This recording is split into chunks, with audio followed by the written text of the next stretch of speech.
Let's dive into it. And the first email today comes to us from Sean Ward, who writes, "The Predator came in at number 1 at the box office this weekend, but it only managed to pull in $24 million while doing it.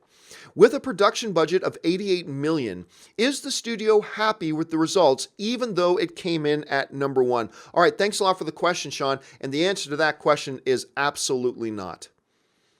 Absolutely not. Are they happy with a $24 million opening on an $88 million budget? Let's put this in perspective.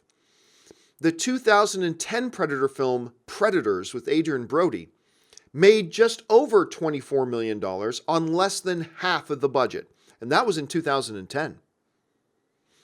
Also, Predator just set a new all-time record, and it's not a record they wanted to hold.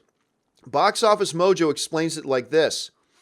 With an estimated $24 million, 20th Century Fox's The Predator took the weekend's number 1 spot, but the film has little to celebrate.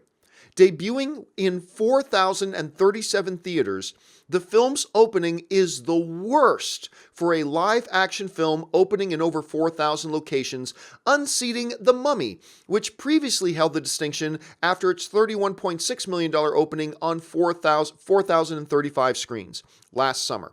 The opening currently falls short of even 2010's Predators, which opened with $24.76 million in just 2,669 locations. That film went on to gross just over $52 million. So, is Fox happy? Coming in at $24 million? Hell no. Hell no.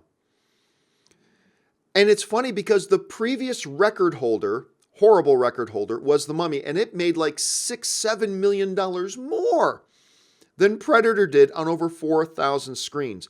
Now, let's forecast this a little bit.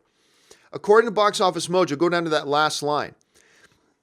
Considering 2010's Predators opened bigger by almost $1 million more, and it only went on to gross $52 million, that's domestic. I think it was like 120 something worldwide. The movie went on to make like 120 something million dollars worldwide.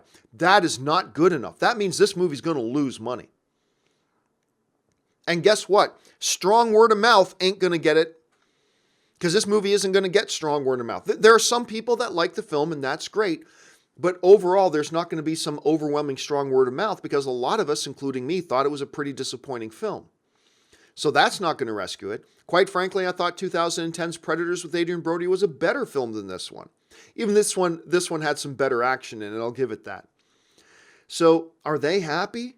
Can they be satisfied with this? Are they popping bottles? No, not at all. Let's look at the other results of this weekend's box office. So again, Predator comes in at number 1, but only at $24 million. The Nun comes in at number 2 with another $18.2 million.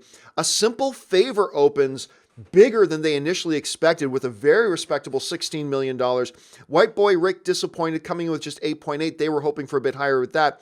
And again, Crazy Rich Asians, man, just sticks around and sticks around and sticks around in the top 5, making another $8.7 million at the box office. So, yeah, good for Predator, number 1 at the box office, but there ain't nobody celebrating.